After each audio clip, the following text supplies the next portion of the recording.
I'm gonna give my predictions, okay? Michael, he ain't got nobody, so he ain't making it. Emily and Brennan, they are 50-50. I don't know. Like, I feel like we might have a couple and a possible. It's real bad spades hand at this point.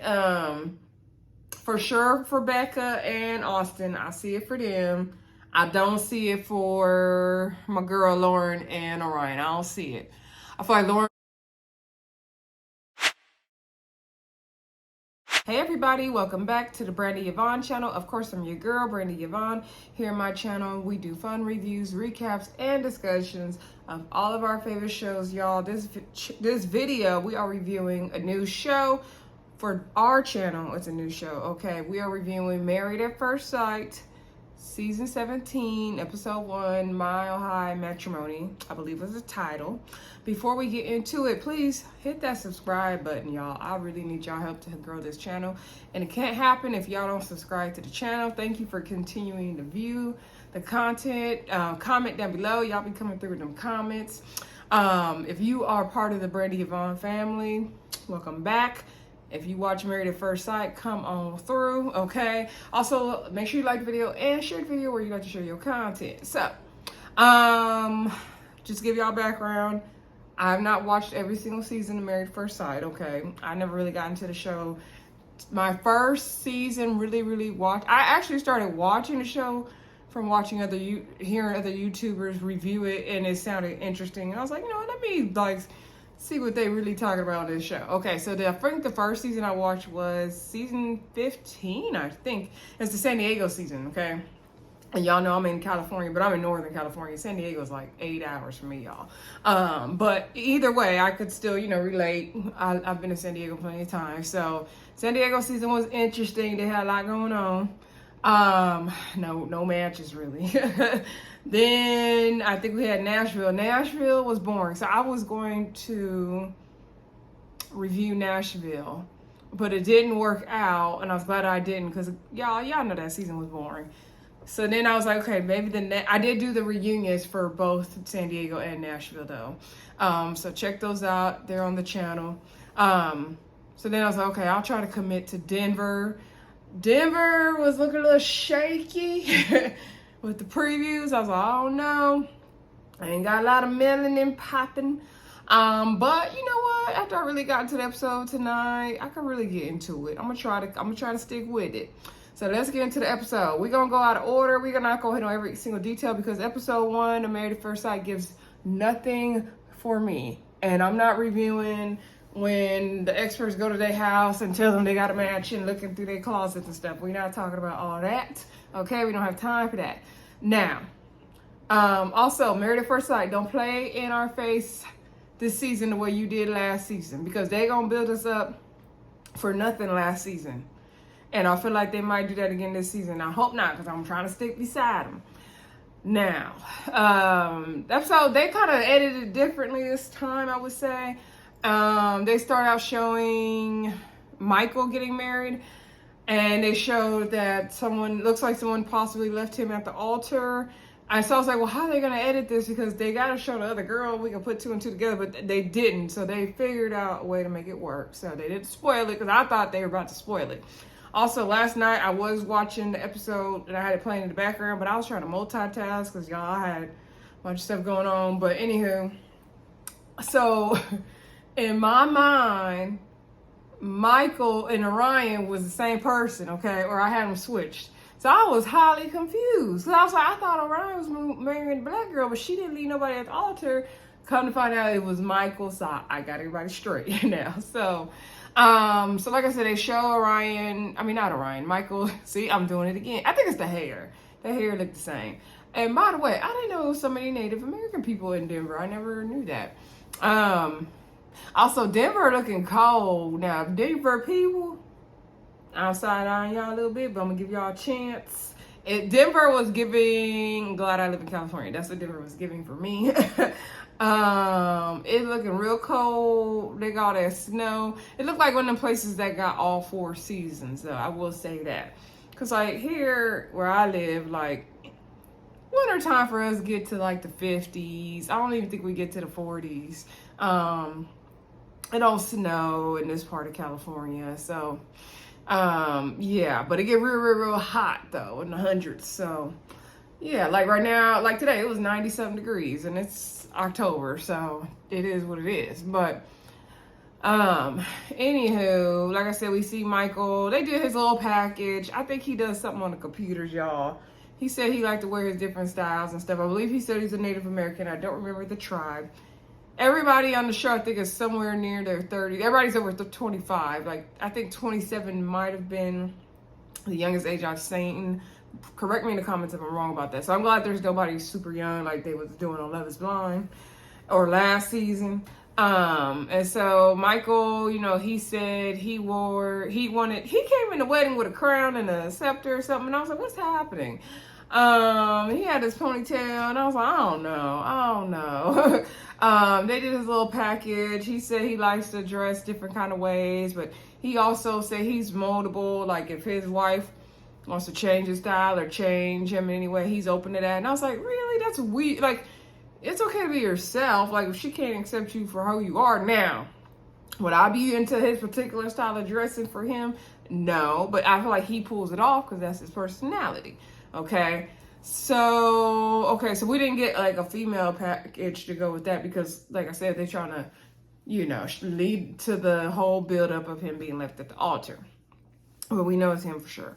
So then they introduced us to, I believe, Emily and Brennon. I don't remember what Emily and Brennan do for a living. They're like around 30. Both of them are somewhere around 30. Brennan is like a tough New Yorker. He was like saying, you know, how New Yorkers ask you to move by saying get out the way and all that.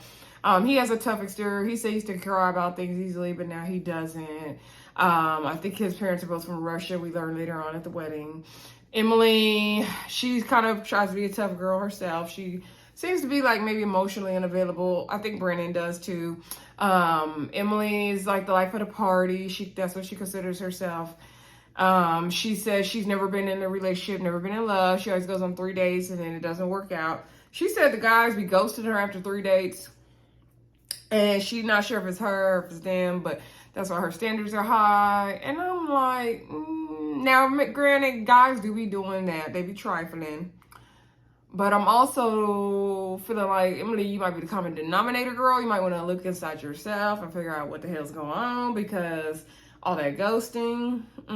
But, you know, I understand that, you know, the dating pool sucks. So, and Denver don't look like it got a lot of good options. I'm just going to say that right there. I'm sorry to tell y'all. We do got our 3 experts, by the way. We got Dr. Cal, or Pastor Calvin, Dr. Pepper, and Dr. Pia. Where is Devon Franklin?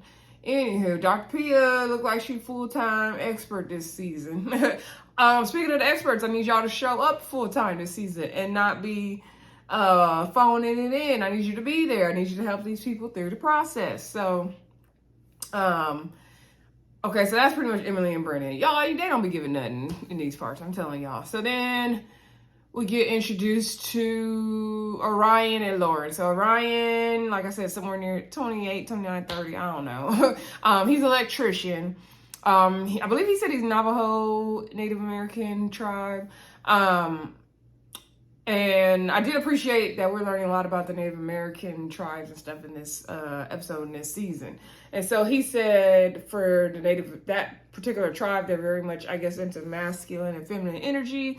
And he's leaned into that. And he even went on a date with a man because he was curious and he got a surprise kiss at the end. And that's when he knew he was not bad for the men's team. Okay. So he said he knew he wasn't gay after that. I was like, that is really interesting. That is really interesting. Okay, so I believe, like I said, he's an electrician. His friend said he was that Michael or Orion? The friend said he was bougie. I think that was Michael. They said he was bougie. Orion, they did. Orion's friends talked to him about like rushing into things. I think it was Orion. Like I said, Michael and Orion are the same person in my head. I'm sorry. Anyway, then we get introduced to Lauren. Now, Lauren was our only sister girl on the show, okay? And Lauren is like some kind of budget officer for the feds. I was like, you better go off, Lauren. I love Lauren. Her hair was everything to me. Her ponytail. She looks like a very tall girl. She said she does identify as queer. She's open to dating men and women, but I think ultimately she wants to marry a man. She said she wanted somebody tall and handsome. And I don't know if Orion was giving what she's wanting, so I don't see it, Dr. Cal. I don't see it. So her family was over at the house, and they would look like they was playing spades to me. Let me know if y'all think they was playing spades or bid whist or something. And so she told the family, you know, she got chosen to be on the show, and they were like, okay, oh my gosh, are you gonna do that? She said her mom passed away back in April, and her mom was everything to her. Her mom was her best friend. So, you know, that of course made her sad. I did feel sorry for her for that. But she seems to have a real free spirit. I like her style and everything. And so the family seems supportive of her. And she said hopefully, you know, they can have some good sex later on and all that. And I'm just wondering, will she be attracted to Orion? That is my concern. Pastor Cal talking about they could be a good match because Lauren needs someone who is strong and going to support her, and they both want to show their culture. And Orion has both the masculine and feminine energy that could be, I think he said, protective of her or something like that. I didn't get it. I didn't get Pastor Cal's logic. And to me, they're not a match. I don't see it. Who else did we get? We got Beca and Austin, I believe. When Austin's mom and dad came over to the house and he told them about the whole married at first sight thing and he got chosen, the mom was not having it. The mom was not supporting it. She had her face turned up the whole time. Okay, Austin says he's very indecisive, but it's hard to find a good person to date out there. He seems like a genuinely nice person. I don't remember what he does for a living either, to be honest, y'all. He says he's a typical Denver guy. Mind you, Michael said he's not a typical Denver guy, okay? So then we get introduced to Beca. Beca has pink hair, I think fits her. She's kind of a spunky girl. She's a wedding photographer. She also has some health challenges. I forgot what she had, but she ended up getting some kind of back surgery and she ended up getting diagnosed with endometriosis. So she's always in a lot of pain and she's hoping that her partner can deal with that. And she always feels bad being that friend that can't always do stuff because she is not feeling well. And I have a very close friend that I consider my sister, who is someone who always has health problems and can't always do everything as well. So I understood what Becca was saying because of my friend. So Becca said, you know, sickness and health. And so Becca and her friends,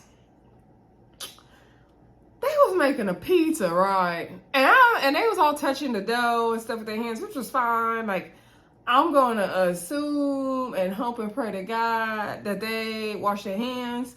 But then I was watching in the scene, like, okay, Becca steady touching her face and her hair. She better not touch that pizza and the ingredients. I'm watching where they put their hands, and I'm seeing them touching their clothes and stuff and touching the pizza. And I was like, And while we're not in the kitchen, we sitting in the living room making a pizza on the coffee table. I'm not eating that pizza they made. No, ma'am. No, ma'am. It was very unsanitary. No, ma'am. But anyway, they're happy for Becca. You know, it's all going to be good. They said, I think Dr. Pia said they would be a good match because, you know, Austin's very emotionally available. And actually, I could see them as a match. I don't remember why Becca's a good match for him. But anywho, because I guess she's a great person. You know, they reasoning be they reasoning, y'all. So let me see, who else did we get introduced to? What's his name? Cameron with the accent. It looked like he fixed bikes. They didn't say what he did, but he looked like he a bike mechanic, basically, because they showed him fixing the bikes. We get introduced to, I think it was Natalia and Otto. They're not his birth parents, but they're like parents to him. And he explained how he met them through somebody. And he was like, you know, you gotta help me get a job, get a place to stay. Y'all gotta help me one more thing. I'm getting married in 2 weeks. They said he crazy. They were like, okay, you need to work on like your delivery. Like everybody ain't gonna understand what you're trying to say, the way you trying to say it. Like you need to be understanding of that. I guess he gets himself a lot of trouble with his mouth. Okay, he said he do get a lot of dates with his accent and stuff. I guess the ladies like the accent. They didn't say where he was from, and if I missed it, he said his parents got divorced at age 13. He had to be really independent. He lived with his dad. His dad was a salesman, so he spent a lot of time alone. But he had to grow up fast. But I don't remember them saying what country he was from, and I couldn't tell by the accent. Maybe the UK or something. I don't know. So he's excited to do the process. Okay. Then we get introduced to Claire, I want to say. Claire meets up with her friends and family and tells them, you know, she got a match for Married at First Sight. Claire is a therapist, and so Claire, I believe, is 27. That's the youngest age I remember seeing, if I'm not mistaken. And Claire is a quadruplet. And so I didn't even realize at the table when they were showing her sisters that they were, you know, they didn't look dead on her, but after they said it, I was like, oh, okay, I can see it. And so she does have quadruplets, but now she's more of a triplet because they had a brother. Unfortunately, so it's 3 girls and 1 boy, but unfortunately the boy passed away because he did unalive himself. And Claire said that's what made her really want to go into therapy even more. She already wanted to, but then once that happened, she really wanted to get into mental health and therapy because she saw her brother go through his struggles that led to his demise, and she felt like she didn't do enough, that she could have done more. That part was pretty sad. That was. And so the mom was like, you know, I hope he's a good person. I hope he treats you right. I hope he has your same, you know, faith, beliefs, and all that. She said she hopes she finds somebody goofy. She wants to have kids and all that good stuff. So yeah, that was pretty much it for her. And then I think that was all the couples because it's 10 total, 5 and 5. So I think we covered everybody. If I missed somebody, let me know in the comments, y'all. Yeah, because we got Cameron and Claire. We got Lauren and what is that boy's name? Orion. Emily and Brennan, yeah. And then Austin and Beca, yeah. And then whoever goes stand up, Michael. All right. So, sorry, y'all. I had to count them out, make sure. So, I'm going to try to remember everybody's names. But first episode, I'm going to do my best. Okay, so we see them, you know, the wedding dress shopping, that part be tied too. I did like Lauren's dress. I think I liked the second dress better. They're very cute. She did have a breakdown. She called her auntie on a FaceTime. She did have a breakdown because she didn't know what dress to choose. It was too hard. She's like, she knew her mom would know which dress to choose. And she was telling a story about how I messed up my lashes. She told a story about how when she was like 16, she tried on her mom's wedding dress, but it didn't really fit well. She didn't look good in it. Now she's like, look at me now. She want to show off her shape. She want a high split. I said, I ain't mad at it, Lauren. We also saw Emily trying on her dress. Emily's friends be trying to make her cry. They be trying to make her nerves be bad. She's like, no, I'm not upset. I'm not nervous. But she was. And they're like, you trying to be stronger than you are. You're trying to put a very brave front and all that. I feel like my friends would have been doing that to me because sometimes I could be, you know, acting like I'm unbothered. But so she wouldn't even come out and show them the dresses. She's like, I'm not showing them this one. I'm not showing this one. She said she wanted to be like, you know, classy but sexy. She wanted to show off. She's not boring. She wanted to like she's going to church. Okay, I think they showed Brenan getting his tux. They showed Orion getting his tux. Orion said this was his first time getting a tuxedo. And he liked the way he looked, okay? Like I said, they're trying on the dresses be tied. I don't think they showed anybody else, only those guys. I don't remember like the other girls trying on dresses. So then they'll probably show it later on though. Then we see everybody go down to the bachelorettes and the bachelor party. You know what? Them Denver strippers wasn't doing too bad. I didn't see no black ones, but they wasn't doing too bad. What's his name? Austin was like, he ain't mad at sex work, but he ain't here for it. And it was funny because Beca pretty much said the same thing he did when it came to her for the strippers. She was like, oh, I hope my fiance didn't run for the strippers like I did. And he did. So that I was like, oh, well, that's funny. They did the exact same thing. So I will say I could see a match between Austin and Beca, if I didn't say that already, y'all. So what's her name? Lauren's having a good old time with the strippers. The male strippers were small though, and they talked about it with Rudy, aka Keisha Knight Pulliam, on the after show. How the strippers, Claire wasn't feeling them male strippers because they looked like they need some meat on their bones, and they definitely did. They were giving nothing. You know, Emily had a good old time. She was popping on a handstand at the wall that she was trying to do at the bar, but she couldn't get her legs up. Child, she was doing the most. She was doing body shots. She was like, I'm not life of the party. She was toe up. She was towed up, okay? And they did share an after party. She went to a strip club after that. She was getting it popping. She was embarrassed by everything showed on TV. But I was like, girl, it wasn't. We've seen worse, trust me. Lauren was like, girl, we was all towed up. We was all having fun. Like, don't trip. Let's see. Who else did they show? Okay, so they had, like I said, the bachelor and the bachelorette parties. And so they were talking about...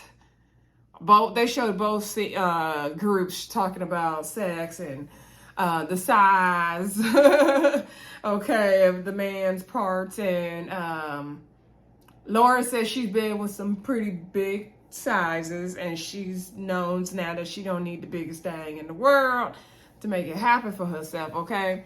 Now on the men's side, Orion said he got a girth certificate, and it was like, what? And so he was like, yeah, my fears, like, what if it's, I'm too big, and when it be hitting the wall, and then that's how, he done lost a lot of relationships by that way. And it was like, what?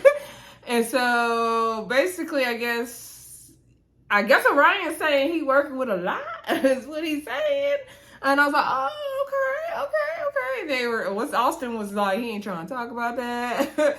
Brenan was looking crazy, but Michael was like, you know what? You are unexpected.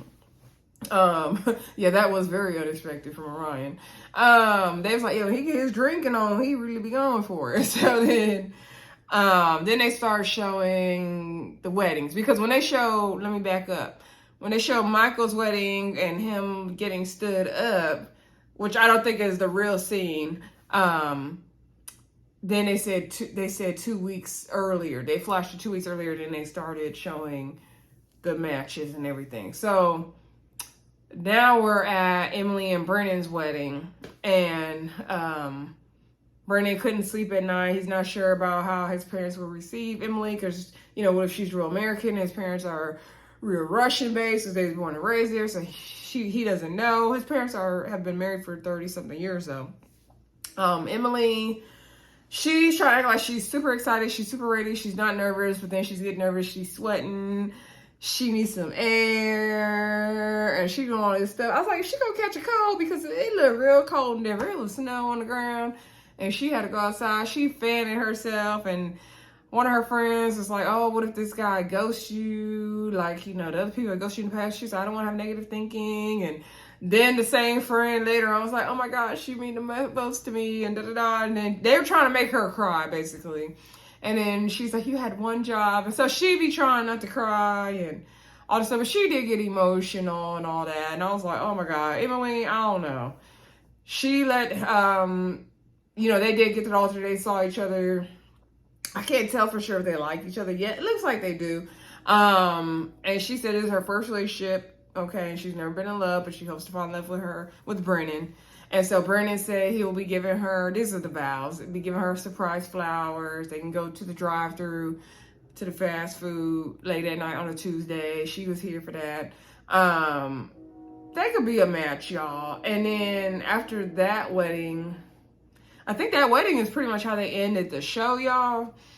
So next week we're gonna see the rest of the weddings, I'm hoping, and then we'll see how Michael got left at the altar, which does suck. Like, I feel bad for him. I hope they let him get like a do-over if they got like a backup match for him or something, because dang, he didn't went through all the process. He didn't did all this, or let him be on Love is Blind or something. Let him do something. Dang, like, that sucks. But he'll find his person and he will bounce back. Now, let me get my predictions, just like they do on the little, beginning of the season, how they be giving their predictions with Kevin Frazier and them. I'm gonna give my predictions, okay? Michael, he ain't got nobody, so he ain't making it.